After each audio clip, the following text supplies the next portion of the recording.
차정원이 진태석 앞에서 제가 먼저 제거하겠습니다라고 말한 순간 그 말이 협박인지 고백인지 아니면 누군가에게 던지는 암호인지 아무도 확신할 수 없었는데요. 그 말 한마디로 공기가 바뀌었습니다. 권력은 늘 공기부터 바꿉니다. 누가 숨 쉬어도 되는지, 누가 숨을 참아야 하는지 그걸 먼저 결정해버리거든요. 차정원은 그 공기 속에서 일부러 더 천천히 숨을 쉬었어요. 자신이 흔들리는 걸 태석에게 보여주면 태석은 그 흔들림을 밧줄로 바꿔 목에 걸 거라는 걸 정원은 너무 잘 알았으니까요. 정원은 오늘 밤을 정리의 위협이 아니라 정리의 실행이라고 이미 느끼고 있었고요. 그래서 정원은 태석의 말투를 훔쳐쓰기로 마음먹었습니다. 태석이 사람을 파일로 보고 보관하고 회수하고 교체하는 그 단어들을요. 그 단어들은 원래 태석의 무기였는데 정원은 그 무기를 잠깐 빌려 태석의 눈앞에서 흔들어 보이려 했습니다. 위험한 짓인 걸 알면서도요. 불을 훔쳐오려면 손이 되는 법이니까요. 그런데 정원은 몰랐습니다. 누군가는 이미 정원의 말을 증거가 아니라 올가미로 만들 준비를 하고 있었다는 걸요. 그리고 그 누군가는 진태석이기도 했지만 진태석만은 아니었습니다. 그날 오후 건양그룹 본사 최상층 회장실은 사람이 많지 않았는데도 이상하게 꽉 차 보였어요. 무언가가 곧 터질 것 같은 긴장으로 차 있었거든요. 진태석은 평소처럼 표정이 적었습니다. 표정이 적은 사람은 감정이 없는 게 아니라 감정을 저장해 두는 사람이죠. 그리고 태석은 저장한 감정을 필요할 때 폭발시키는데 천재였고요. 한혜라는 회장실 근처에 오지 않으려고 했는데요. 오늘은 오지 않을 수가 없었습니다. 차정원이 움직였고 주하늘이 움직였고 진세훈이 움직였고 진세미까지 움직이기 시작했으니까요. 한혜라는 늘 덮는 사람이었는데 덮을 수 없는 불이 번지면 결국 손으로 불을 잡아야 하잖아요. 혜라는 그걸 알면서도 늘 늦게 잡는 사람이었습니다. 늦게 잡으니까 더 뜨겁게 타고요. 차정원이 회장실 안으로 들어갔고 진태석이 의자에 앉은 채로 정원을 바라봤습니다. 그 눈빛은 사람을 보는 눈빛이 아니었어요. 파일을 보는 눈빛이었습니다. 파일의 제목이 차정원 차수아인지 건양의 피인지 훗날 필요인지 그걸 마음속에서 정리하는 눈빛이요. 정원은 심장이 뛰었지만 그 뛰는 심장을 들키지 않으려고 더 느린 표정을 썼습니다. 정원은 가짜로 살아온 시간이 길었고 그 가짜가 어느 순간 기술이 되어버렸거든요. 태석이 먼저 입을 열었습니다. 법정은 끝났나? 정원이 웃었습니다. 웃는 게 아니라 웃는 표정만 만들어냈습니다. 법정은 끝났는데요. 회장님 재판은 이제 시작인 것 같아서요. 태석의 눈꼬리가 아주 미세하게 올라갔습니다. 흥미라는 감정이었습니다. 태석은 상대가 반격할 때 즐기는 타입이었어요. 특히 그 반격이 자기 언어로 나올 때요. 태석은 고개를 살짝 기울이며 정원을 봤습니다. 내 재판을 내가 연다고. 정원이 한 박자 쉬었습니다. 쉬는 박자 안에 공포도 있었고 분노도 있었고 주하늘의 목소리도 겹쳐 있었어요. 감정 붙잡지 마요라는 말이요. 정원은 그 말을 떠올리며 감정 대신 문장을 꺼냈습니다. 열고 싶은 게 아니라요. 회장님이 숨겨두신 파일들이 너무 많아서 열리게 될 것 같았어요. 태석이 웃었습니다. 아주 얇게요. 파일이라 너도 이제 우리 집 언어를 쓰는구나. 그 문장이 정원의 피부를 긁었습니다. 우리 집이라는 말. 정원에게 그 말은 독이었어요. 정원은 그 집의 언어를 쓰기 싫었지만 그 언어를 쓰지 않으면 그 집을 깨지 못한다는 걸 알고 있었고요. 그래서 정원은 고개를 끄덕이며 더 독한 문장을 던졌습니다. 언어는 빼앗아야죠. 회장님이 사람을 빼앗듯이요. 회장실 공기가 한번 흔들렸습니다. 한혜라는 그 흔들림을 복도 밖에서 느꼈고요. 혜라는 문고리를 잡았다 놓았다 했습니다. 들어가야 할지 들어가면 정원을 망칠지. 혜라는 늘 이런 선택에서 안 들어가고 덮는 쪽을 선택했는데요. 오늘만큼은 그게 통하지 않을지도 몰랐습니다. 회장실 안에서 태석이 정원을 바라보며 조용히 말했습니다. 차정원, 내가 그렇게 독해지면 사람들이 널 두려워할 거야. 정원이 숨을 들이마셨습니다. 두려워하면 적어도 함부로는 못하니까요. 태석이 고개를 끄덕였습니다. 맞아. 두려움은 보호지. 그 말이 끝나자마자 태석은 갑자기 목소리를 낮췄습니다. 낮아진 목소리는 늘 위험합니다. 태석은 낮은 목소리로 정원을 찔렀습니다. 그럼 내가 직접 정리해봐. 정원의 눈동자가 아주 미세하게 흔들렸습니다. 태석이 지금 던진 건 제안이 아니라 시험이었거든요. 태석은 늘 상대의 손에 피를 묻히고 싶어 했습니다. 그래야 상대도 태석과 같은 세계에 들어오게 되니까요. 정원은 태석의 말이 이어지길 기다렸고 태석은 아주 태연하게 다음 말을 덧붙였습니다. 너를 귀찮게 하는 것들, 내가 싫어하는 것들, 내가 지워버리고 싶은 것들. 오늘 밤에 하나 골라봐. 정원은 목 안쪽이 바짝 말랐습니다. 그리고 정원은 태석이 정말 잔인하다고 느꼈어요. 지워버리고 싶은 것에는 진짜 적뿐 아니라 사랑하는 사람도 들어갈 수 있으니까요. 태석은 그걸 알고 일부러 말했죠. 태석은 정원에게 넌 누구를 지울래? 라고 묻는 순간 이미 정원의 내면에 불을 던진 겁니다. 정원은 그 불을 삼키며 대답했습니다. 제가 정리할 수 있는 게 있나요? 회장님이 정리하는 구조인데. 태석이 웃었습니다. 구조를 깨고 싶다면 내 손으로 구조가 될 만큼 더러워져야지. 정원은 그 말에 속이 뒤틀렸습니다. 더러워져야 깨진다. 정원은 이미 더러워졌다고 느꼈습니다. 차수하로 버려지고 주영체를 연기하고 살아남으려고 거짓을 쌓아왔으니까요. 그런데 태석은 그걸 더하라고 했어요. 정원은 그 더가 무서웠습니다. 더하는 순간 정원이 정말 태석과 같은 사람이 될까 봐요. 그때 정원은 떠올렸습니다. 주하늘이 늘 말하던 것. 순서를 잡는 사람이 판을 잡는다는 것. 정원은 순서를 바꾸기로 했습니다. 태석이 원하는 순서가 아니라 정원이 원하는 순서로요. 그래서 정원은 태석 앞에서 일부러 더 과격한 문장을 꺼냈습니다. 필요하면 누구라도 제거할 수 있어요. 그 문장은 회장실 바닥에 차갑게 떨어졌습니다. 태석은 그 문장을 듣고 아주 만족스러운 표정을 아주 조금 드러냈습니다. 태석은 그래, 드디어 내 언어를 내가 쓴다라고 느끼는 얼굴이었어요. 하지만 정원의 속은 달랐습니다. 정원은 제거라는 말을 진짜 제거로 쓰지 않았습니다. 그 말은 태석이 듣고 싶은 말이었고 동시에 태석을 방심시키는 말이었어요.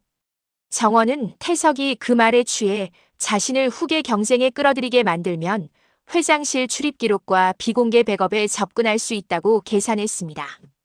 정원은 스스로를 혐오하면서도 그 혐오를 연료로 바꿔 움직이고 있었어요. 정원은 태석을 보며 마지막으로 한마디 더 했습니다. 회장님이 정하는 필요가 아니라요. 이제는 제가 정하는 필요로 움직일 거예요. 태석은 그 말을 듣고 웃었습니다. 좋아. 내가 필요를 정해봐. 태석은 말로 허락했는데요. 그 허락은 축복이 아니라 함정이었습니다. 태석이 그렇게 허락할 때는 반드시 누군가의 목줄이 이미 손에 잡혀 있을 때거든요. 정원이 회장실을 나와 복도를 걸을 때 손바닥이 젖어 있었습니다. 정원은 그 젖은 손을 주머니 안에서 꽉 쥐었습니다. 흔들리는 걸 들키기 싫었어요. 그런데 그때 정원의 이어폰으로 주하늘의 목소리가 들어왔습니다. 정원 씨, 지금 말 일부러 그렇게 한 거죠? 정원은 대답을 바로 못했습니다. 주하늘은 정원을 믿어야 하는데 정원이 태석의 언어를 쓰는 순간마다 주하늘의 마음이 흔들릴 수밖에 없었거든요. 정원은 주하늘의 그 흔들림을 느끼는 게 더 무서웠습니다. 정원에게 주하늘은 조력자였고 동시에 정원이 자꾸 마음이 기울어지는 사람이었어요. 그 기울어짐이 판을 망칠까봐 정원은 늘 감정을 눌러왔는데요. 오늘은 그 눌러둔 감정이 얇게 금을 내고 있었습니다. 정원이 겨우 숨을 뱉으며 말했습니다. 그 사람은 언어에 취하는 사람이잖아요. 취하게 만들면 손이 느슨해지니까요. 주하늘이 잠깐 말을 잃었습니다. 주하늘은 정원이 전략적으로 말한 걸 이해했습니다. 이해하면서도 불안했습니다. 정원이 너무 빠르게 태석과 비슷한 형태로 변하고 있는 것처럼 보였거든요. 주하늘이 낮게 말했습니다. 당신이 칼을 쥐면요, 칼도 당신을 잡습니다. 정원은 그 문장을 듣고 잠깐 멈칫했습니다. 그 말이 주하늘의 경고였고 동시에 주하늘의 두려움이라는 걸 알았거든요. 정원은 주하늘에게 대답해야 했는데요. 정원은 친절하게 대답할 여유가 없었습니다. 정원은 그냥 사실만 말했습니다. 그럼 잡히기 전에 더 세게 휘둘러야죠. 주하늘이 숨을 들이마셨습니다. 주하늘은 늘 감정을 꺼내지 않지만 이런 순간에는 감정이 문장으로 새어나오죠. 정원 씨, 당신이 태석이랑 같은 사람이 되면 태석은 절대 안 무너져요. 태석은 당신을 자기 작품이라고 말할 겁니다. 정원은 그 말을 듣고 가슴 안쪽이 쿡 찔렸습니다. 자기 작품. 정원이 가장 싫어하는 말이었습니다. 정원은 태석의 소유물이 아니고 싶었거든요. 정원은 한 박자 쉬고 억지로 부드러운 말투를 꺼냈습니다. 오늘 조건 중 친근한 말투를 떠올린 게 아니라 그냥 정원이 지금 누군가를 잃기 싫어서 그렇게 말한 거였어요. 하늘 씨, 저 태석이랑 같은 사람이 되고 싶어서 그러는 거 아니에요. 태석을 무너뜨리려면 태석의 언어로 태석을 때려야 하잖아요.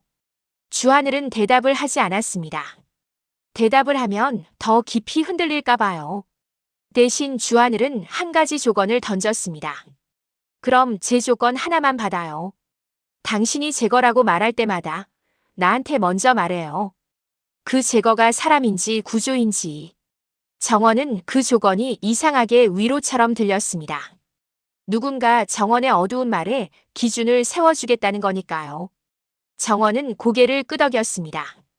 알겠어요. 그때 정원은 몰랐습니다. 누군가는 이미 정원이 회장실에서 말한 제거를 녹음해두고 있었다는 걸요. 진세미는 그날 스카이 퀘스천 서버룸에 잠깐 들렀다가 혼자 나왔습니다. 진세미는 동맹을 제안했고 고민형 녹음 원본 일부와 황 실장 요양원 조작 영상을 넘기며 결정타를 가져온 사람처럼 굴었는데요. 진세미는 진심도 있었고 계산도 있었습니다. 진세미는 최근 진태석의 본 모습을 보고 충격받은 상태였어요. 그런데 충격을 받은 사람은 두 종류로 갈립니다. 도망치는 사람과 닮아가는 사람이요. 진세미는 그 경계에 서 있었습니다. 내가 아빠 닮았을까봐 무서웠다라고 말했었죠. 그런데 무섭다고 해서 닮지 않는 건 아니잖아요. 무서우면 오히려 닮아가는 경우도 많고요. 살아남으려고. 진세미는 서버룸에서 나오는 순간부터 휴대폰 녹음을 켰습니다.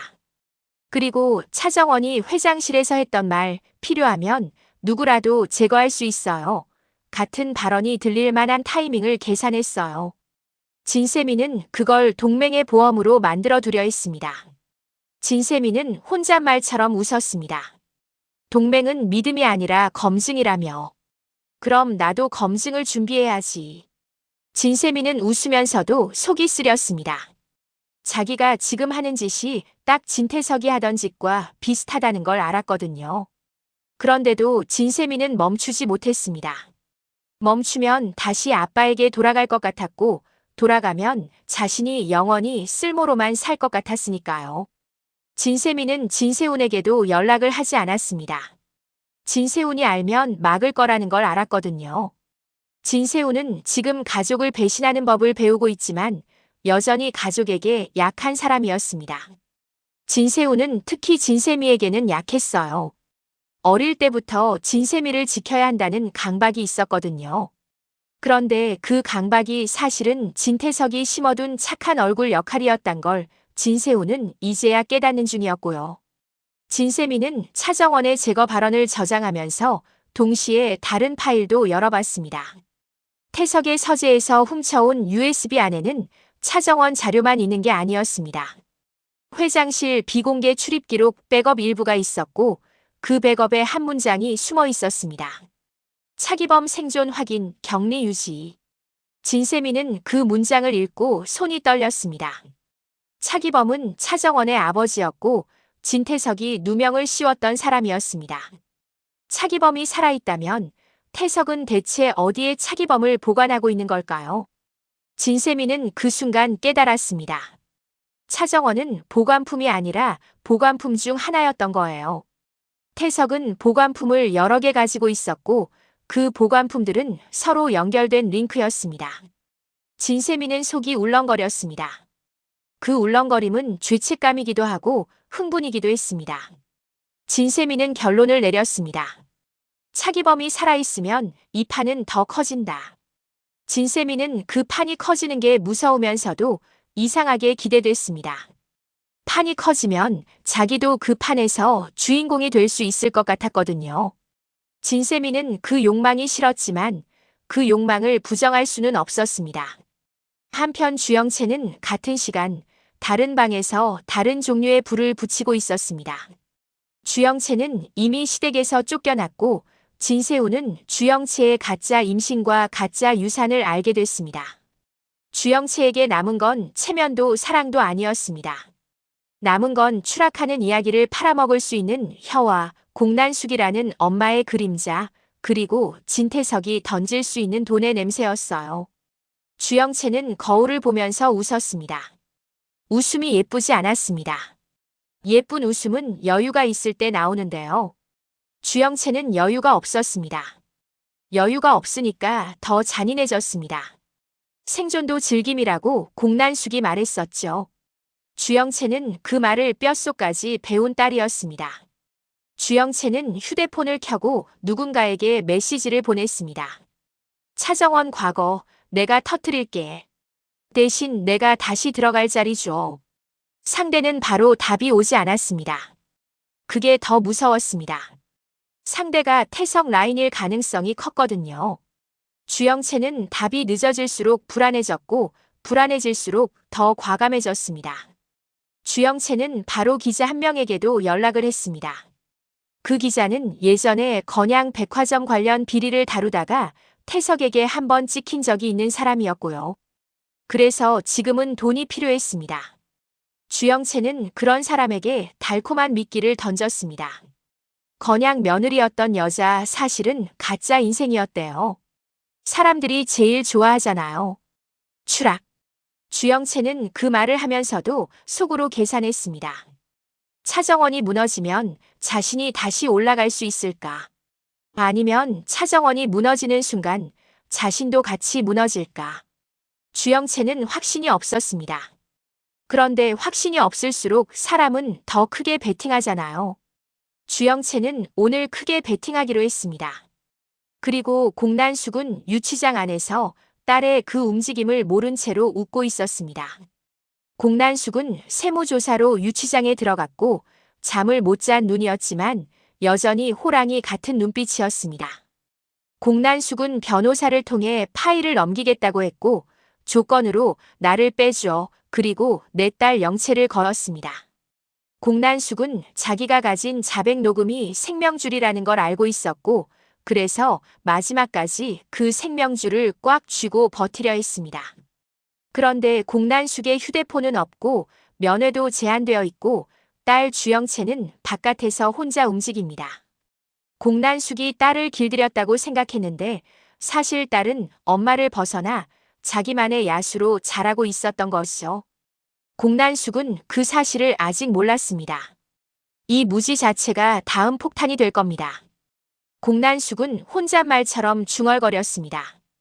태석이야, 내가 아무리 깊어도 깊으면 깊을수록 숨쉬기 힘든 법이거든.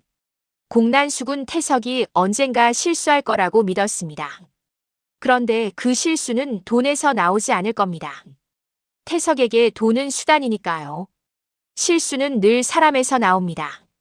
태석이 사람을 파일로 본다 해도 파일은 가끔 살아 움직입니다. 그리고 지금 파일들이 다 움직이고 있었습니다. 진세우는 그날 밤 한혜라를 지키겠다고 차정원에게 약속했습니다. 그런데 진세훈이 진짜로 지키고 싶은 건 단순히 엄마 하늘아만이 아니었습니다. 진세훈이 지키고 싶은 건 자신이 지금까지 믿어왔던 가족의 형태가 완전히 붕괴하는 걸 막고 싶은 마음이었어요. 그런데 그 가족의 형태가 사실은 진태석이 만든 감옥이었단 걸 진세훈은 이제야 인정하는 중이었습니다. 진세훈은 자신에게 묻고 있었습니다. 내가 엄마를 지키는 게 엄마를 태석에게서 지키는 건지 아니면 엄마를 계속 방패로 남게 만드는 건지. 진세훈은 답을 알면서도 그 답을 받아들이기 힘들었습니다. 하늘아는 태석의 약점이기도 하고 방패이기도 합니다. 주하늘이 방패를 먼저 부숴야 한다라고 했을 때 진세훈은 가슴이 찢어졌습니다. 엄마를 부숴야 한다니요. 엄마는 사람이잖아요. 그런데 동시에 진세훈은 알았습니다. 엄마가 방패로 남아있는 한 태석이 끝나지 않는다는 걸요. 진세훈은 결국 배신이라는 단어를 떠올렸습니다. 진세훈은 가족을 배신해야 할지도 모릅니다. 그런데 진세훈은 그 배신이 나쁜 배신이 아니라 살리는 배신이 될 수도 있다는 걸 배우는 중이었어요. 진세훈은 하네라에게 전화를 걸었습니다. 하네라가 받지 않으면 어떡하나 불안했는데요. 하네라는 예상보다 빨리 받았습니다. 하네라도 알았던 거죠. 오늘 밤은 통화가 마지막이 될 수도 있다는 걸요. 엄마. 세훈아, 지금. 하네라의 목소리가 낮았고 빠르게 떨렸습니다. 하네라는 감정을 숨기려 하지만 아이 앞에서는 가끔 실패합니다. 세훈은 그 실패를 붙잡았습니다. 엄마, 더는 숨지 마요. 하네라가 잠깐 말이 없었습니다. 엄마 숨는 게 아니라 덮는 거라는 거 알아요. 근데 덮으면 그 밑에서 누군가 죽어요. 하네라는 숨을 길게 뱉었습니다. 세훈아, 내가 뭘 안다고. 세훈은 그 말을 끊었습니다. 세훈도 이제는 끊는 법을 배우고 있었어요. 알아요. 충분히 알아요. 정원은 보관됐고 차기범은 누명이고 영채는 거짓이고 아빠 아니 회장님은 사람을 파일로 봐요. 엄마도 파일로 남을 거예요. 아니면 사람으로 남을 거예요. 하네라의 손끝이 떨리는 게 전화 너머로 느껴지는 듯 했습니다. 하네라는 늘 선택했지만 그 선택은 늘 살아남는 쪽이었습니다. 그런데 오늘 세훈이 묻는 선택은 사람으로 남는 쪽이었습니다. 그건 살아남는 것보다 훨씬 어렵습니다. 왜냐하면 사람으로 남는다는 건 죗값을 치르는 일이기도 하거든요. 하네라는 결국 아주 낮게 말했습니다. 너희 어디까지 준비했니? 세훈이 숨을 삼켰습니다. 이건 협조의 신호일 수도 있고 감시의 신호일 수도 있습니다. 세훈은 그래도 답했습니다. 주하늘이 증거를 동시에 뿌릴 준비하고 있어요. 정원도 태석이 원하는 방식으로 끝내지 않겠대요. 하네라가 말했습니다. 정원에게 말해. 오늘 내가 움직이면 내가 타는 거라고. 타요? 하네라가 짧게 웃었습니다. 웃음이 부서지는 소리 같았습니다. 태석은 화나면 사람을 태워. 문서를 태우는 게 아니야. 사람을 태워. 세훈은 그 문장을 듣고 몸이 굳었습니다. 그리고 그 순간 세훈은 결심했습니다. 지킬게라고만 말하면 안 됩니다. 지키는 게 아니라 엄마가 방패에서 내려올 수 있게 해야 합니다. 세훈은 말했습니다. 엄마, 오늘 엄마가 방패에서 내려오게 내가 옆에 있을게요. 하네라가 낮게 말했습니다. 옆에 있지 마. 보이면 태석은 널 먼저 태울 거야. 세훈은 고개를 저었습니다. 물론 전화 너머로는 안 보이지만요. 세훈은 자기 자신에게 고개를 저은 거였습니다. 그럼 안 보이게 있을게요. 근데 있을게요. 하네라는 더 말하지 못했습니다. 침묵은 하네라에게 늘 고백이었습니다. 세훈은 그 침묵을 붙잡고 전화를 끊었습니다. 같은 시각, 주하늘은 스카이 퀘스천 서버룸에서 손을 멈추지 않고 있었습니다. 주하늘은 파일을 열고 백업 라인을 확인하고 동시에 여러 언론사와 검찰 쪽 접촉 루트를 준비하고 있었어요. 주하늘은 한 군데만 믿으면 막힌다는 걸 알고 있습니다. 진태석은 막는데 천재니까요. 주하늘은 차정원을 떠올렸습니다. 차정원은 지금 태석의 언어를 쓰기 시작했습니다. 주하늘은 그게 무서웠어요. 정원이 그 언어를 쓰는 순간 정원이 태석의 작품이 될까 봐요. 그런데 주하늘은 또 다른 감정도 느꼈습니다. 정원이 그렇게 독해져야 살아남을지도 모른다는 현실. 그 현실이 주하늘의 목을 조였습니다. 주하늘은 스스로에게 말했습니다. 나는 판을 잡는 사람인데 지금은 판보다 사람이 더 흔들린다. 주하늘이 이렇게 사람 때문에 흔들리는 건 드문 일이었습니다. 주하늘은 감정을 꺼내면 판이 흔들린다고 믿는 사람이었거든요. 그런데 차정원이 자꾸 눈에 걸린다고 말했던 밤부터 주하늘은 흔들리는 법을 배워버렸습니다. 주하늘은 그걸 인정하는 게 싫었습니다. 싫은데도 인정하지 않으면 더 위험해질 것 같았어요. 주하늘은 결국 하네라에게서 온 메시지를 다시 확인했습니다. 하네라는 낮에 주하늘에게도 짧은 문장을 보냈습니다. 정원을 믿어주어. 오늘은 내가 타. 주하늘은 그 문장을 읽고 숨이 턱 막혔습니다. 내가 탄다는 말은 하네라의 유언처럼 들렸습니다. 하네라는 태석 옆에서 살아남는 법만 배웠다고 했죠.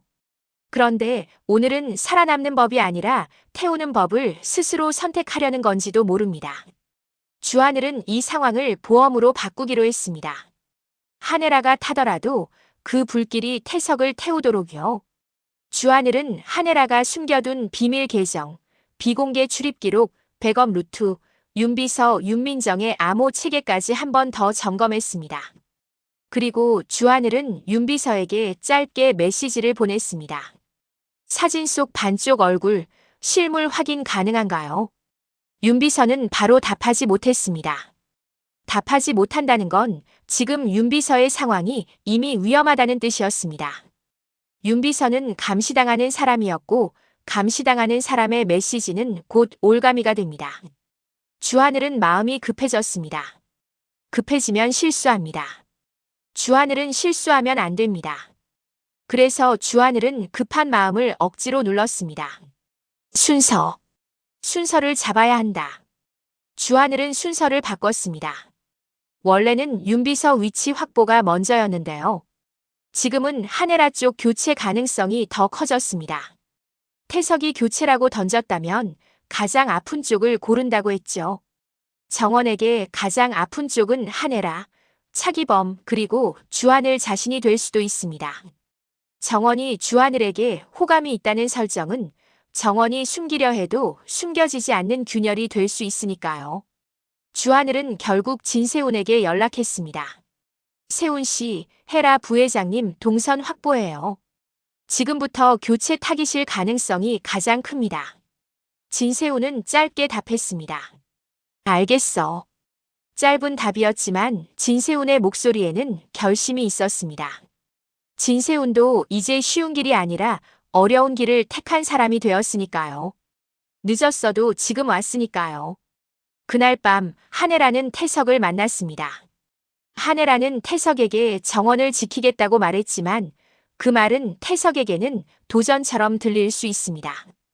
그래서 하네라는 태석 앞에서 감정을 꺼내지 않았습니다. 헤라는 태석이 감정에 약하다는 걸 압니다. 태석은 감정이 약해서 감정을 지우는 사람이고요. 헤라는 그 약점을 찌르려면 감정을 숨겨야 했습니다. 하네라는 태석에게 아주 태연하게 말했습니다. 회장님, 오늘은 회장실 동선이 조금 복잡해질 겁니다. 태석이 고개를 들었습니다. 내가 바꾸는 건가? 헤라가 웃었습니다. 제가 움직이면 회장님도 살아남을 테니까요. 태석은 그 말을 듣고 잠깐 흥미를 보였습니다. 태석은 누군가가 나를 살려라고 말할 때 좋아합니다. 그건 충성처럼 들리거든요. 그런데 헤라의 말에는 미묘한 칼이 숨어 있었습니다. 회장님도 살아남는다는 말은 회장님도 죽을 수 있다는 전제가 깔린 말이니까요. 헤라는 그 칼을 한 번 더 깊게 찔렀습니다. 그리고요, 회장님. 그날 요양원 기록 아직도 완벽하다고 믿으세요? 태석의 손이 잠깐 멈췄습니다. 커피잔이 접시에 닿는 소리가 아주 크게 들렸습니다. 태석의 얼굴은 미동이 없었는데요. 미동이 없을수록 더 위험합니다. 태석이 완벽하게 감정을 숨기는 순간이거든요. 태석이 낮게 말했습니다. 내가 어디까지 알고 움직이는지 나도 궁금해졌어. 헤라는 그 말에 속이 얼어붙었지만 겉은 단단하게 유지했습니다. 궁금해하셔도 됩니다. 오늘은 궁금해하시는 동안 저희가 숨을 좀 쉬게 될 테니까요. 헤라는 저희라고 말했습니다. 그 저희에는 차정원도 들어있었고 주하늘도 진세훈도 어쩌면 진세미까지 들어있었고요. 태석은 그 저희라는 단어를 듣고 웃었습니다. 내가 이제 편을 정했구나. 헤라는 대답하지 않았습니다. 편을 정한 게 아니라 죗값을 정한 겁니다. 헤라는 그걸 속으로만 말했습니다. 태석은 헤라를 보며 조용히 한마디 했습니다. 교체가 필요하겠네. 헤라는 그 말을 듣고도 표정을 깨지 않았습니다. 깨지면 끝입니다. 헤라는 대신 태석에게 되물었습니다. 교체요?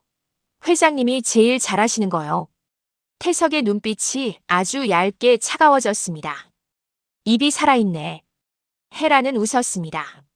입이 죽으면 사람도 죽거든요. 헤라는 그 말로 태석을 자극했습니다. 태석이 화나면 실수한다는 걸 알고 있으니까요. 주하늘이 말했죠. 태석은 화나면 실수해요. 헤라는 그 실수를 유도하려고 일부러 더 걸었습니다. 그리고 그 순간 태석은 아주 태연하게 전화기를 들었습니다. 태석은 누군가에게 짧게 말했어요. 준비해. 오늘 밤 가장 잘 타는 걸로. 헤라는 그 문장을 듣고 자기 자신이 잘 타는 것일 수 있다는 걸 직감했습니다. 헤라는 그 직감을 부정하지 않았습니다. 헤라는 이제 도망치면 안 됩니다. 도망치면 차정원이 죽을 수도 있으니까요. 헤라는 태석에게 마지막으로 말했습니다. 회장님, 오늘 불이 나면요. 누가 먼저 타는지 보시죠. 태석이 웃었습니다. 좋아. 태석의 웃음은 대답이었습니다. 전쟁이 시작됐다는 대답이요. 이쯤에서 심리적 클라이맥스가 한번 크게 터졌습니다. 왜냐하면 태석이 던진 정리의 칼이 실제로 움직이기 시작했거든요. 윤비서 윤민정은 본사 내부에서 누군가에게 끌려가고 있었습니다. 윤비서는 이미 한번 차정원을 살리려고 동선 변경의 틈을 열어줬고 사진 속 반쪽 얼굴이라는 암호를 말해 진짜임을 증명했죠. 윤비서는 그때 오늘부터 사람이 되겠다고 말했습니다. 그런데 이 집에서 사람이 되려는 순간은 정리 대상이 되는 순간이기도 합니다. 윤비서는 복도에서 누군가에게 붙잡혀 이동하면서도 손끝으로 아주 작은 종이 조각을 만졌습니다. 그 종이 조각에는 반쪽 얼굴 사진이 인쇄되어 있었고 그 사진은 올해 전 회장실 비공개 출입 기록의 마지막 줄과 연결된 사람이었습니다. 윤비서는 속으로 생각했습니다. 정원 씨가 이걸 보면 살아남을 수 있을까? 아니면 더 깊이 가둘까? 윤비서는 선택해야 했습니다. 사진을 지킬지 사진을 버릴지. 윤비서는 결국 사진을 지키기로 했습니다. 사진을 버리면 그건 태석이 원하는 소각이 됩니다. 윤비서는 소각이 아니라 구조를 깨고 싶었습니다. 윤비서는 그걸 위해 전화 한 통을 걸려고 했는데요. 그 순간 누군가가 윤비서의 휴대폰을 빼앗았습니다. 윤비서는 웃었습니다. 웃음이 슬펐습니다. 늦었네요. 윤비서는 늦었다고 말했지만 사실 늦지 않았습니다. 윤비서는 이미 백업을 남겨두는 습관이 있는 사람이었거든요. 윤비서는 감시당하는 사람이 할 수 있는 최선이 백업이라고 했죠. 윤비서는 이미 주하늘에게 그리고 한혜라에게 그리고 아주 의외의 사람에게 백업을 넘겨두었습니다. 그 의외의 사람은 바로 구 실장이었습니다. 구 실장은 예전에는 황 실장 라인에 붙어있던 사람이었는데요. 최근 들어 황 실장의 이상한 움직임을 보고 마음이 흔들리는 사람이었습니다. 구 실장은 큰 인물이 아니지만 이런 드라마에서는 작은 사람이 들고 있는 종이 한 장이 판을 흔들 때가 많습니다. 윤비서는 구 실장에게 백업을 넘긴 걸 떠올리며 속으로 중얼거렸습니다. 구 실장, 제발 사람이 되어줘요. 나만 사람 되려다 죽으면 너무 억울하잖아요. 윤비서는 그 순간 또 하나를 떠올렸습니다. 홍 셰프. 홍 셰프는 겉으로는 요리사지만 건양 내부 비밀 모임에서 사람들 입을 풀게 만드는 역할을 하는 인물이었죠. 윤비서는 홍 셰프에게도 한 줄을 남겨뒀습니다. 반쪽 얼굴, 냉장고 2칸 같은 이상한 문장이었는데요. 홍 셰프는 그런 문장을 보면 암호로 알아듣는 사람입니다. 사람은 각자 자기 방식의 생존 언어가 있거든요. 윤비서는 끌려가면서도 마음이 이상하게 차분해졌습니다. 윤비서는 공포가 아니라 결심이 있었습니다. 윤비서는 자기 자신에게 말했습니다. 오늘부터 사람이 되려고 했지. 그럼 끝까지 사람으로 남자. 이제 또 다른 클라이맥스가 터집니다. 차정원과 주하늘이 다시 만나기로 한 장소에서 진세미가 뜻밖의 행동을 했거든요. 진세미는 차정원을 만나서 동맹을 확인해야 했습니다. 그런데 진세미는 동맹을 확인하면서도 보험을 꺼냈습니다. 진세미는 차정원의 제거 발언 녹음을 켜놓고 그 파일을 클라우드에 예약 업로드해 두었습니다. 진세미는 그걸 보여주며 웃었습니다. 나도 무서워요. 그래서 보험 들어요. 정원은 진세미를 똑바로 바라봤습니다. 정원은 진세미가 자신을 협박하는지 아니면 진세미가 자신에게 이게 내 방식의 진심이라고 말하는지 판단해야 했습니다. 정원은 천천히 말했습니다. 너 나 믿을 수 없어서 그러는 거지. 진세미는 고개를 끄덕였습니다. 믿음 같은 거 우리 집에서 해본 적 없잖아요. 대신 서로 죽이기 전에 서로를 묶어두는 거죠. 정원은 그 문장을 듣고 속이 서늘해졌습니다. 진세미가 진태석을 닮아가고 있다는 증거였거든요. 그런데 정원은 또 알았습니다. 진세미가 완전히 악인이 되지는 않았다는 걸요. 진세미는 지금 살고 싶어서 그러는 겁니다. 진세미는 아빠가 무서워서 충격받은 게 아니라 자신이 아빠 닮을까봐 무서웠다고 했죠. 진세미는 그 무서움 때문에 더 닮아가는 아이러니 속에 있습니다. 정원은 진세미에게 말했습니다. 보험 들어도 돼. 근데 그 보험으로 날 흔들 생각이면 넌 내 적이야. 진세미가 웃었습니다. 좋아요. 적도 동맹도 다 가능하죠. 중요한 건 지금은 아빠를 무너뜨리는 쪽에 서는 거. 그때 주하늘이 조용히 끼어들었습니다. 진세미 씨, 그 녹음은 우리에게도 위험합니다. 정원 씨를 흔들기 전에 당신이 먼저 흔들릴 수 있어요. 진세미는 주하늘을 보며 눈을 가늘게 떴습니다. 주하늘. 역시 소문대로네. 사람을 데이터로 바꿔서 먹는 남자. 주하늘이 차갑게 답했습니다. 당신은 사람을 이야기로 바꿔서 팔겠죠. 진세미는 웃었습니다. 맞아. 이야기로 죽이는 게 제일 빠르니까. 정원은 그 대화를 듣고 마음이 불편했습니다. 왜냐하면 정원은 이야기로 이미 죽어본 적이 있거든요.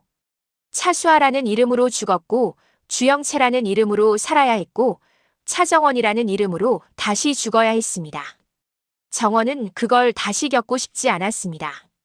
정원은 주하늘을 잠깐 바라봤습니다. 주하늘은 눈을 피하지 않았습니다. 그게 더 위험했습니다. 주하늘은 늘 판을 잡는 사람인데요. 정원은 그 판을 잡는 사람이 자기 편이라는 게 믿기지 않으면서도 이상하게 마음이 기울었습니다. 정원은 그 기울어짐을 인정하지 않으려고 더 차갑게 말했습니다. 좋아. 보험은 알아서 해. 근데 지금은 윤비서부터 찾아야 해. 그 말이 나오자 주하늘의 눈빛이 바뀌었습니다. 주하늘은 윤비서의 위험을 누구보다 잘 알고 있었거든요. 윤비서는 감시당하는 사람이었고 감시당하는 사람은 교체가 되기 쉽습니다. 주하늘이 낮게 말했습니다. 윤비서님 위치 끊겼습니다. 정원의 심장이 내려앉았습니다. 끊겼다고? 진세훈이 그 순간 들어왔습니다. 진세훈은 숨이 찬 얼굴이었는데요. 눈빛은 더 단단했습니다. 엄마도 위험해. 회장님이 교체라고 말했어. 정원이 입술을 깨물었습니다. 이제 선택해야 합니다. 윤비서냐 하늘아냐. 둘 중 하나를 먼저 잡아야 합니다. 두 명 다 잡고 싶지만 시간이 없습니다. 이게 태석이 원하는 상황이죠.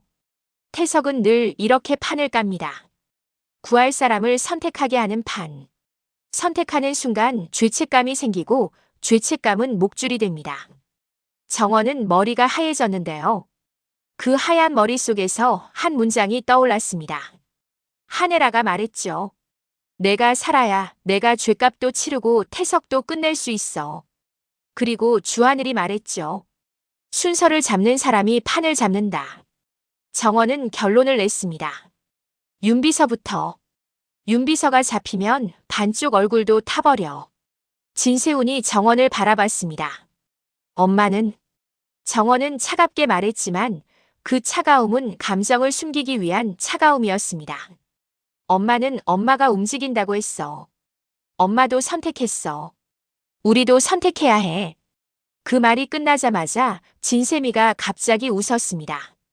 우와, 너 진짜 독하다. 정원은 진세미를 보며 답했습니다. 독해진 게 아니라 원래 독했는데요. 참았던 거예요. 정원은 그렇게 말하며 속으로 울었습니다. 울고 싶은 게 아니라 너무 오래 참아서 마음에 물이 고여 있었거든요. 그런데 정원은 울지 않았습니다. 울면 무너질까 봐요. 무너지는 순간 태석은 웃을 겁니다. 정원은 태석이 웃는 꼴을 보고 싶지 않았습니다. 주하늘은 윤비서의 마지막 위치를 추적하면서 동시에 동시 투척 준비를 더 당겼습니다.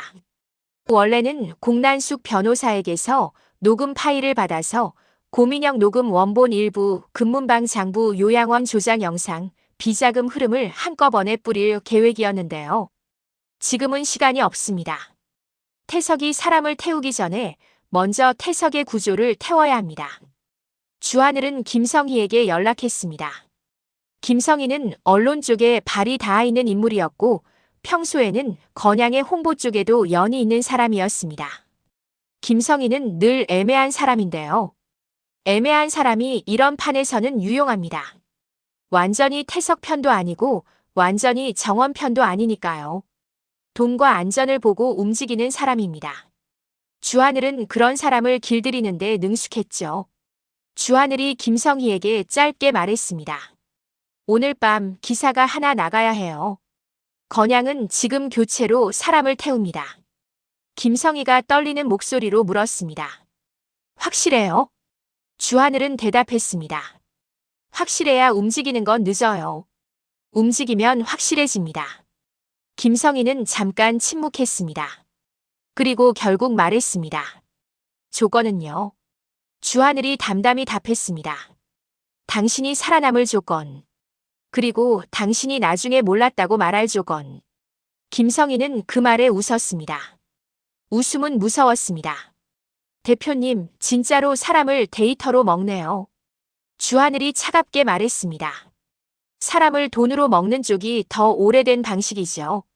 주하늘은 통화를 끊고 이번엔 노민구에게 연락했습니다. 노민구는 검찰 라인에 닿아 있는 브로커 같은 존재였는데요. 노민구는 항상 자기 생존만 생각하는 사람입니다. 그런데 그런 사람은 태석의 구조에서 빠져나오면 반대로 강력한 무기가 되기도 합니다. 주하늘은 노민구에게도 조건을 걸었습니다. 오늘 밤 당신 이름이 장부에서 나오기 싫으면 입을 열어야 합니다. 노민구는 욕을 하면서도 결국 움직였습니다. 사람은 목줄이 잡히면 움직이거든요. 태석이 쓰던 방식인데 주하늘은 그 방식을 더 차갑게 사용했습니다. 주하늘은 스스로도 그게 싫었지만 지금은 싫어할 시간도 없었습니다. 정원, 주하늘, 세훈, 세미는 윤비서의 마지막 위치로 움직였습니다. 그 장소는 건양 본사 지하 창고 쪽이었는데요. 아이러니하게도 태석이 비밀을 숨기기 좋은 곳이기도 했습니다. 정원은 그 길을 걸으면서 차기범을 떠올렸습니다. 차기범은 정원의 아버지였고 누명을 쓰고 무너진 사람이고 그런데 어쩌면 살아있을지도 모르는 사람입니다. 정원은 차기범이 살아있다는 가능성이 희망이면서도 동시에 새로운 지옥의 문처럼 느껴졌습니다. 정원은 속으로 중얼거렸습니다. 아빠가 살아있으면 내가 기뻐해야 하는데 왜 무섭지? 정원은 무서웠습니다. 살아있는 아버지가 태석의 손에서 어떤 형태로 보관되어 있을지 상상되었거든요. 정원은 상상하는 순간 토할 것 같았습니다. 그런데도 정원은 걸었습니다. 정원은 늘 토할 것 같은 공포를 삼키며 살아온 사람이었으니까요. 지하 창고 입구에서 박경신이 나타났습니다. 박경신은 예전에 차기범 사건을 다루던 내부 담당자였고 하네라와도 얽혀있는 인물이었습니다. 박경신은 겉으로는 중립인 척하지만 사실은 태석의 눈치를 보며 살아온 사람이었죠. 그런데 박경신의 얼굴이 오늘은 이상하게 창백했습니다. 박경신이 낮게 말했습니다.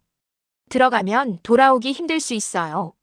정원이 박경신을 똑바로 봤습니다. 그래서 지금 말하는 거예요. 내 편이라서? 박경신이 웃었습니다. 웃음이 쓴 웃음이었습니다. 편 그런 거 없어요. 정원이 고개를 끄덕였습니다. 그럼 살아남고 싶으면 도와요. 박경신은 잠깐 망설였습니다. 그리고 결국 문을 열어줬습니다. 윤비서 안에 있어요. 근데 황 실장 라인도 있어요. 그 말이 나오자 세훈이 이를 악물었습니다. 황 실장 황정국. 태석의 그림자. 황 실장은 한쪽만 하는 사람이 아니죠. 살린다와 죽인다를 동시에 합니다. 상황에 따라요. 주하늘이 낮게 말했습니다. 들어가죠. 정원은 발을 내딛었습니다. 그리고 그 순간 지하 창고 안에서 윤비서의 목소리가 들렸습니다. 윤비서의 목소리는 크게 떨리진 않았는데요. 그게 더 이상했습니다. 윤비서가 떨지 않을 때는 이미 결심했을 때거든요. 저는 오늘부터 사람이 되려고요. 정원은 그 문장을 듣고 심장이 쿵 내려앉았습니다. 윤비서가 예전에 정원 앞에서 했던 말과 똑같았습니다. 윤비서는 같은 문장을 반복하면서 그 문장을 자기 신념으로 만들고 있었습니다. 정원은 안쪽으로 더 들어갔습니다. 그리고 윤비서가 붙잡혀 있는 모습을 봤습니다. 윤비서 앞에는 정리팀이 있었고 그 뒤에는 황 실장 황정국이 서 있었습니다. 황 실장은 정원을 보자마자 눈이 아주 미세하게 흔들렸습니다. 황 실장은 흔들리면 안 됩니다. 흔들리면 태석에게 들키거든요. 그런데 황 실장은 흔들렸습니다. 그 흔들림은 정원을 보고 감정이 생겼다는 뜻이 아니라 오늘 판이 예상보다 커졌다는 뜻이었습니다. 황 실장이 낮게 말했습니다. 정원 씨, 여기까지 오면 선택은 하나밖에 없어요. 정원이 차갑게 물었습니다. 무슨 선택? 황 실장이 조용히 답했습니다. 살릴지 죽일지. 정원은 웃음이 나올 뻔했습니다. 황 실장이 말하는 살린다는 건 진짜로 살리는 게 아니라 다른 방식으로 가두는 걸 수도 있으니까요. 정원은 황 실장을 똑바로 보며 말했습니다. 난 내가 선택해. 당신이 아니라. 그때 황 실장이 갑자기 윤비서에게서 무언가를 빼앗았습니다. 종이 조각. 반쪽 얼굴 사진이었습니다. 황 실장이 그 사진을 들어올리며 말했습니다. 이게 내가 찾는 반쪽 얼굴이에요. 정원은 숨이 멎었습니다. 주하늘도 숨을 멈춘 듯 했습니다. 세훈도 세미도 박경신도 공기가 얼었습니다. 황 실장이 사진을 보여주는 순간 판이 흔들리기 시작했거든요. 정원이 떨리는 목소리로 물었습니다. 그 사람이 누구야? 황 실장은 대답하지 않았습니다. 황 실장은 한 번에 비밀을 풀지 않습니다. 여지를 남겨야 다음 판을 움직일 수 있으니까요. 황 실장은 대신 더 잔인한 말을 했습니다. 그 사람은 회장실 출입기록 마지막 줄에 있는 사람입니다. 그리고 아직 살아있어요. 정원의 눈이 커졌습니다. 차기범. 정원이 그 이름을 속삭이자 황 실장의 눈빛이 아주 미세하게 변했습니다. 확인이었습니다. 정원은 그 확인을 보고 가슴이 찢어졌습니다. 아버지가 살아있을 수도 있다는 희망이 동시에 아버지가 어딘가에서 태석에게 격리되어 있다는 공포로 바뀌었거든요. 그때 진세미가 갑자기 말했습니다. 아빠는 사람을 죽이는 것보다 살아있게 두는 걸 좋아하잖아. 정원이 진세미를 돌아봤습니다. 진세미의 말이 너무 정확해서 정원은 더 무서웠습니다. 진세미는 정말 태석의 딸이었습니다. 태석의 심리를 너무 잘 알고 있었습니다. 그 심리를 안다는 건 닮아간다는 뜻이기도 합니다. 황 실장은 그 순간 정원에게 갑자기 조건을 던졌습니다. 정원 씨, 당신이 오늘 태석을 무너뜨리려면 나랑 거래해야 해요. 정원이 차갑게 답했습니다. 거래? 난 거래에 질렸어. 황 실장이 낮게 웃었습니다. 질렸어도 해야 해요. 왜냐하면 태석은 오늘 회수가 실패했으니까 이제 소각으로 갈 거예요. 정원이 숨을 삼켰습니다. 소각. 황 실장이 고개를 끄덕였습니다. 증거를 태우는 게 아니라 증거가 될 수 있는 사람을 태우는 거죠. 그 순간 주하늘이 한 발 앞으로 나섰습니다. 거래 조건이 뭡니까? 황 실장이 주하늘을 바라봤습니다. 황 실장은 주하늘을 경계하는 눈빛이었습니다. 주하늘은 증거를 데이터로 바꾸어 동시에 뿌릴 수 있는 사람이고 그런 사람은 태석에게도 위험한 존재입니다. 황 실장이 말했습니다. 헤라 부회장님을 살려요.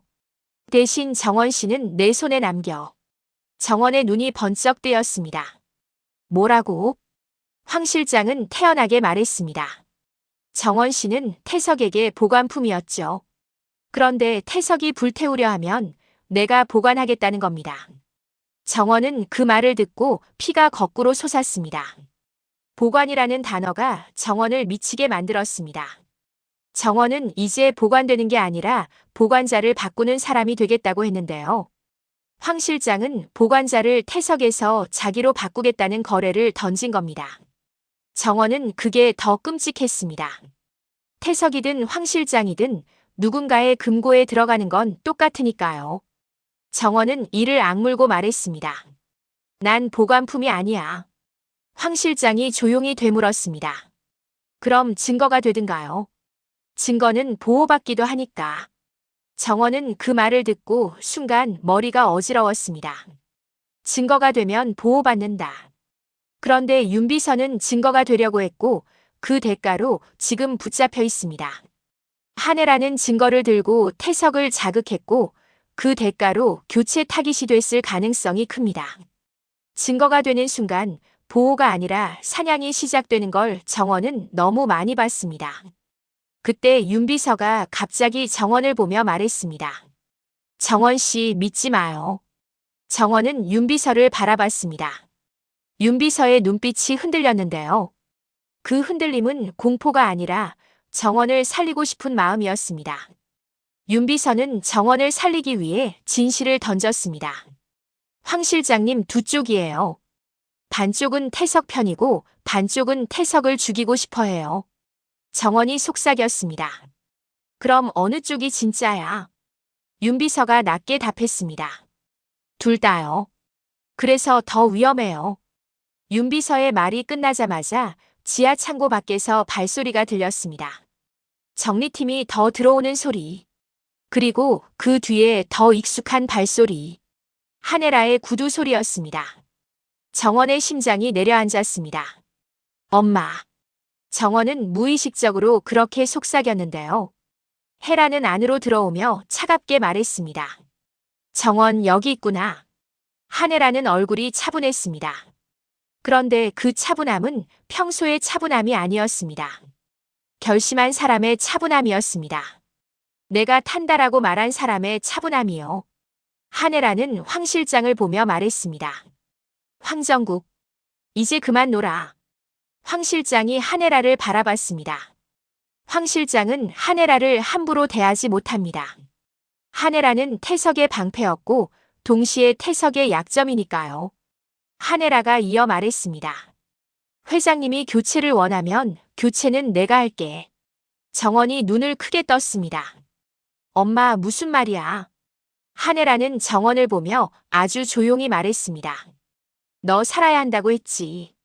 그럼 내가 먼저 타야지. 정원의 눈이 젖었습니다. 울고 싶어서가 아니라 너무 오래 참아서요. 정원은 헤라를 붙잡고 싶었지만 붙잡는 순간 헤라는 다시 방패가 될 겁니다. 헤라를 방패로 만들면 태석이 계속 살아남습니다. 정원은 그걸 알고 있어서 더 괴로웠습니다. 그때 주하늘이 한혜라를 보며 말했습니다. 부회장님, 타는 방식이 아니라 태우는 방식으로 가야 합니다. 한혜라가 주하늘을 바라봤습니다. 알아. 그래서 내가 움직였잖아. 한혜라는 그 말과 함께 손에 들고 있던 파일을 던졌습니다. 그 파일은 회장실 비공개 출입 기록 백업의 원본 일부였고 거기엔 차기범 격리 유지 같은 문장들이 있었습니다. 헤라는 그 파일을 황 실장 앞에 던지며 말했습니다. 이거 회장님이 제일 무서워하는 거야. 그러니까 이제 내가 선택해. 황정국. 황 실장의 눈빛이 흔들렸습니다. 황 실장은 지금 선택해야 합니다. 태석의 칼로 남을지 태석을 겨누는 칼이 될지. 황 실장은 숨을 길게 뱉고 아주 낮게 말했습니다. 헤라 부회장님, 당신도 이제 칼이 되려는 거군요. 한혜라가 웃었습니다. 방패로 살면 다 죽어. 칼로 살아야 누군가 살아. 그 순간 지하 창고 위쪽에서 사이렌 소리가 울렸습니다. 건양 본사 내부 비상 경보였습니다. 누군가 불을 질렀거나 누군가 일부러 불이 난 것처럼 만들었거나. 태석은 이런 혼란을 좋아합니다. 혼란 속에서 사람을 교체하기 쉽거든요. 주하늘이 숨을 삼켰습니다. 소각이 시작됐습니다. 정원이 속삭였습니다. 그럼. 주하늘이 바로 답했습니다. 지금부터는 누군가가 대신 타게 될 가능성이 큽니다. 그 말이 끝나자마자 진세훈의 휴대폰이 울렸습니다. 발신자는 조미양이었습니다. 조미양은 차기범의 현 아내였고 정원에게는 복잡한 감정을 만드는 존재입니다. 조미양이 왜 지금 전화했을까요? 이 타이밍은 우연이 아니라 태석의 설계일 가능성이 큽니다. 세훈이 전화를 받자 조미양의 목소리가 떨렸습니다. 세훈 씨, 기범 씨가 살아있다는 소문이. 정원의 숨이 멎었습니다. 차기범. 또 그 이름. 오늘은 차기범이 계속 튀어나옵니다. 태석이 차기범이라는 이름을 미끼로 쓰고 있다는 뜻이죠. 정원은 조미양의 말을 듣는 순간 마음이 갈라졌습니다. 아버지를 찾고 싶어요. 그런데 그 아버지를 찾으러 가는 순간 누군가가 대신 타버릴 수도 있습니다. 윤비서일 수도, 헤라일 수도, 세훈일 수도요. 정원은 이를 악물고 말했습니다. 아빠를 지금 찾으면 태석이 웃어. 그때 진세미가 조용히 말했습니다. 그래도 찾고 싶잖아. 정원은 진세미를 돌아봤습니다. 너도? 진세미가 씁쓸하게 웃었습니다. 나도 가족이 뭔지 확인하고 싶어. 우리 집은 가족이 늘 도구였으니까. 그 말이 정원의 마음을 더 복잡하게 만들었습니다. 진세미도 피해자일 수 있습니다. 하지만 진세미는 언제든 가해자가 될 수 있습니다. 그 양면성이 진세미를 가장 위험하게 만들죠. 주하늘이 정원을 보며 낮게 말했습니다. 정원 씨, 지금은 윤비서님부터. 정원은 고개를 끄덕였습니다. 정원은 순서를 붙잡아야 합니다. 순서가 무너지면 태석이 판을 잡습니다. 그 순간 윤비서가 갑자기 손을 움직였습니다. 윤비서는 손목에 숨겨둔 작은 USB를 꺼내 바닥에 떨어뜨렸습니다. USB가 툭 소리를 내며 굴러갔고 주하늘이 그걸 재빨리 주었습니다. 윤비서가 속삭였습니다. 백업 남겨뒀어요. 반쪽 얼굴 그 사람 이름은 아직 말하지 마요. 정원이 숨을 삼켰습니다. 왜? 윤비서가 아주 낮게 말했습니다.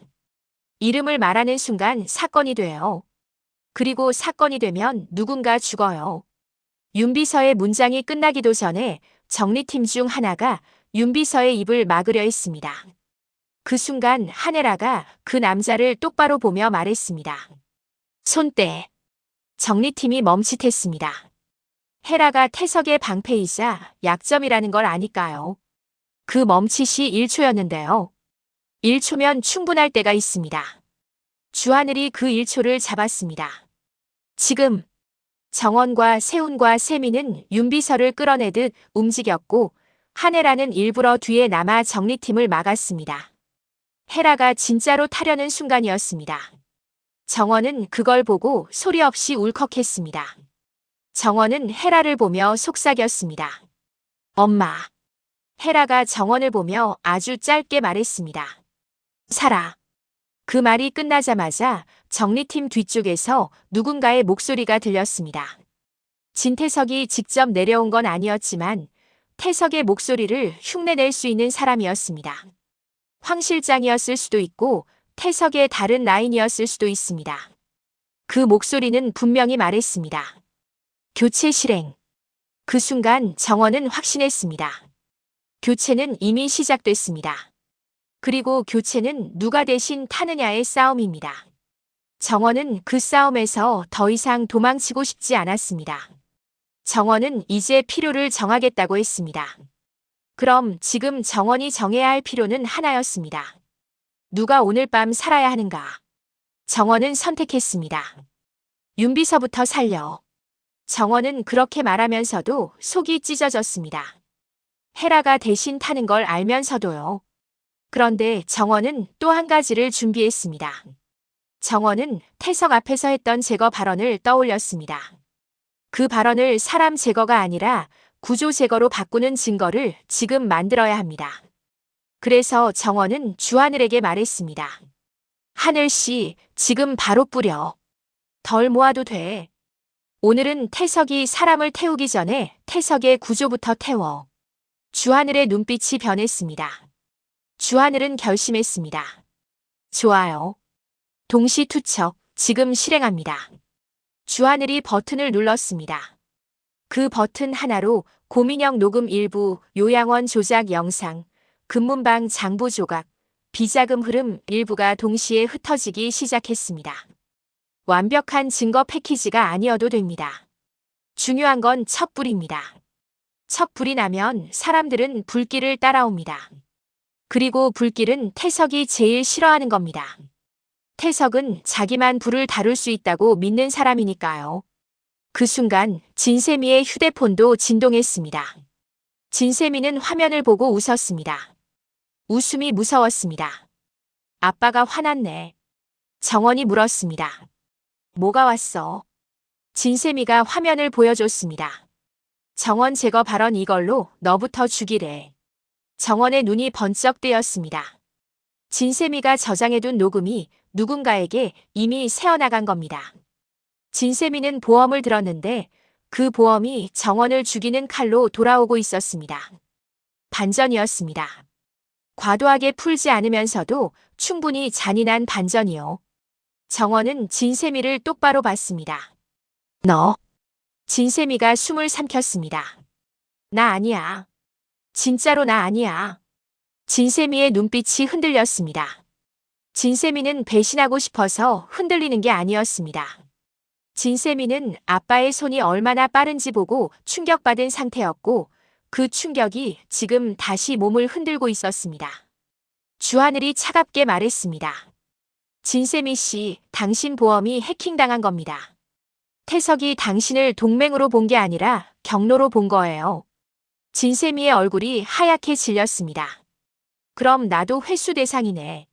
정원이 낮게 말했습니다. 환영해. 우리 쪽으로.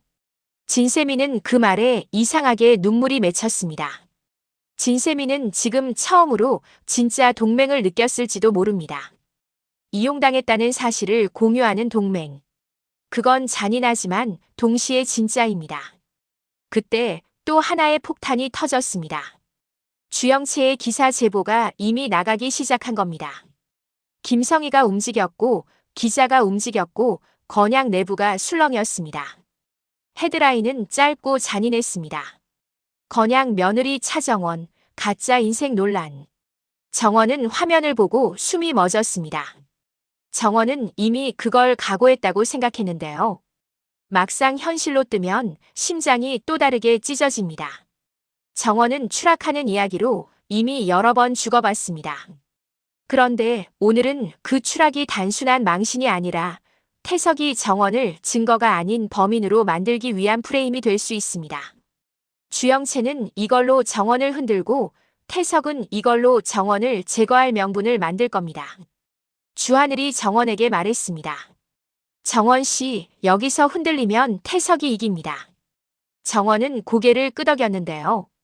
고개는 끄덕였지만 눈은 젖었습니다. 정원은 젖은 눈으로도 말했습니다.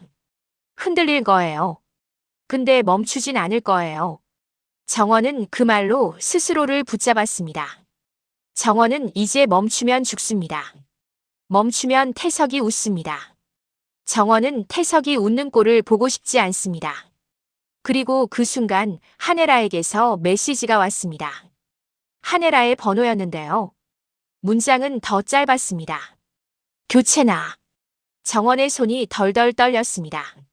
정원은 그 문장을 읽고 눈앞이 잠깐 어두워졌습니다. 헤라가 진짜로 교체 대상이 됐습니다. 주하늘이 말했던 엔딩훅이 현실이 됐어요. 교체하네라. 진세훈이 정원을 붙잡았습니다. 정원아, 지금 가면 너도 죽어. 정원은 세훈을 바라봤습니다. 진세훈은 가족이었고 정원에게 상처를 준 사람이었고 이제는 지키려는 사람이었습니다. 정원은 그 복잡함 속에서도 한 가지를 봤습니다. 세훈이 지금 진짜로 앞으로 서 있다는 걸요. 정원이 속삭였습니다. 세훈아, 엄마를. 세훈이 단호하게 말했습니다. 내가 갈게. 내가 엄마 지킬게. 정원이 세훈을 바라보며 말했습니다. 혼자? 세훈이 이를 악물었습니다. 나 이제라도 해야 할 일을 할 거야. 그 말이 정원을 흔들었습니다. 정원은 세훈의 결심을 믿고 싶지 않았습니다. 믿으면 다칠까 봐요. 그런데도 믿고 싶었습니다. 정원은 그 감정이 무서웠습니다. 주하늘이 정원을 보며 낮게 말했습니다. 정원 씨, 당신은 지금 헤라 부회장님에게 가면 태석이 원하는 도덕 테스트에 들어가요. 태석은 지금 당신에게 누굴 구할래라고 묻고 있어요. 정원은 고개를 끄덕였습니다. 알아요. 정원은 알고도 선택해야 합니다. 선택하지 않으면 태석이 대신 선택합니다. 그리고 태석의 선택은 늘 죽음입니다. 정원은 결국 주하늘을 바라봤습니다. 정원의 눈빛은 방향이 있었습니다. 하늘씨, 내 제거는 사람 제거가 아니라 구조 제거였다는 거 증명해줘요. 주하늘이 단호하게 고개를 끄덕였습니다. 증명할게요. 정원은 진세미를 바라봤습니다. 너 내 보험 파일 이제 나한테 줘. 진세미가 울먹이며 웃었습니다. 그래. 이제 나도 우리 편 보험 들게. 정원은 진세미에게서 파일 접근 권한을 넘겨받았습니다. 정원은 그걸로 제거 발언이 사람 제거가 아니라 태석의 구조를 깨기 위한 위장 발언이었다는 정황을 만들어낼 겁니다. 말 하나가 올가미가 되려면 더 큰 말로 그 올가미를 끊어야 하니까요. 정원은 마지막으로 윤비서에게 다가갔습니다. 윤비서는 숨이 가빴는데요. 그래도 눈빛은 살아있었습니다. 정원이 속삭였습니다. 윤비서님, 반쪽 얼굴 누구예요? 윤비서가 고개를 저었습니다. 아직은 말하지 마요. 정원이 물었습니다. 왜요? 윤비서가 낮게 답했습니다. 그 이름을 말하면 회장님이 아니라 구조가 움직여요. 회장이 바뀌어도 정리는 안 끝나거든요. 윤비서의 말이 너무 무서웠습니다. 진태석이 끝나도 구조는 남는다. 그래서 윤비서는 구조부터 부숴야 한다고 했죠. 윤비서는 그 구조를 부수기 위해 반쪽 얼굴의 실물을 정원에게 넘겼습니다. 윤비서는 속삭였습니다. 그 사람 당신이 아는 사람이에요. 그런데 당신이 모르는 방식으로 살아있어요. 정원의 심장이 내려앉았습니다. 아는 사람이면서 모르는 방식. 그 말은 차기범일 수도 있고 혹은 전혀 다른 숨겨진 관계일 수도 있습니다. 출생의 비밀은 또 다른 출생의 비밀로 이어지니까요. 정원은 그 말을 붙잡고 마지막으로 하네라의 메시지를 다시 봤습니다. 교체나. 정원은 속으로 중얼거렸습니다. 엄마 아니 하네라. 이번엔 내가 필요를 정할게. 정원은 주하늘을 보며 말했습니다. 세훈 보냈어요. 엄마 쪽으로. 우리는 남은 증거로 태석을 묶어요. 주하늘이 고개를 끄덕였습니다. 좋아요. 그럼 오늘 밤 태석이 사람을 태우기 전에 태석의 구조를 먼저 태웁니다. 그리고 바로 그때 황 실장 황정국이 조용히 웃었습니다. 황 실장은 누구 편인지 아직 확실치 않습니다. 황 실장은 반쪽 얼굴처럼 반쪽만 보이는 사람입니다. 황 실장이 낮게 말했습니다. 정원 씨, 내가 너를 살릴지 죽일지 오늘 밤 결정될 거예요. 정원은 황 실장을 똑바로 보며 답했습니다. 결정은 내가 해요. 정원이 그렇게 말했는데요. 그 말이 끝나자마자 건양 본사 전체 전원이 잠깐 꺼졌다 켜졌습니다. 정전은 짧았지만 그 짧은 순간에 많은 일이 벌어집니다. 정전은 태석이 좋아하는 사각입니다. CCTV가 잠깐 멈추고 기록이 끊기고 사람이 사라지기 딱 좋은 순간이거든요. 정전이 끝나자마자 휴대폰에 메시지가 하나 더 떴습니다. 발신자 없음. 문장은 더 잔인하게 짧았습니다. 교체 실행 완료. 다음은 소각. 정원은 그 문장을 보고 확신했습니다. 93회는 여기서 끝나지 않습니다. 다음 회차는 더 잔인해질 겁니다. 태석은 지금 소각으로 들어가려 합니다. 그리고 소각은 문서가 아니라 사람을 태우는 방식입니다. 정원은 손에 쥔 반쪽 얼굴 사진을 바라봤습니다. 사진 속 인물은 얼굴이 절반만 보였는데요.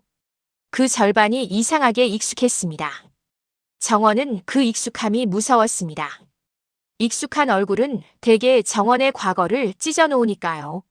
정원은 마지막으로 중얼거렸습니다. 보이는 절반은 미끼, 안 보이는 절반이 칼이다. 정원은 이제 미끼가 되지 않기로 했습니다. 정원은 칼이 되기로 했습니다. 그런데 칼이 되는 순간 칼도 정원을 잡는다는 걸 정원은 알고 있었습니다. 그래도 정원은 멈추지 않을 겁니다. 멈추면 태석이 이기니까요. 그리고 멀리서 진태석의 웃음소리가 들리는 것 같았습니다. 태석은 아마 이렇게 말하고 있을 겁니다. 좋아. 이제 너도 내 언어를 쓰네. 그럼 더 재미있어지겠어. 하지만 정원은 속으로 대답했습니다. 아니요. 이제는 내 언어로 끝낼 거예요. 그런데요, 정말로 교체가 완료됐을까요? 하네라가 진짜로 교체됐을까요? 진세훈이 하네라를 지키러 가는 길은 안전할까요? 주영채가 터뜨린 추락 스토리는 어디까지 번질까요? 진세미의 보험은 또 어떤 칼로 돌아올까요? 윤비서가 말한 아는 사람인데 모르는 방식으로 살아있는 그 반쪽 얼굴의 정체는 누구일까요? 지금까지 밝혀진 건 절반뿐입니다. 그리고 이 드라마에서 절반만 밝혀졌다는 건 나머지 절반이 칼이라는 뜻이거든요.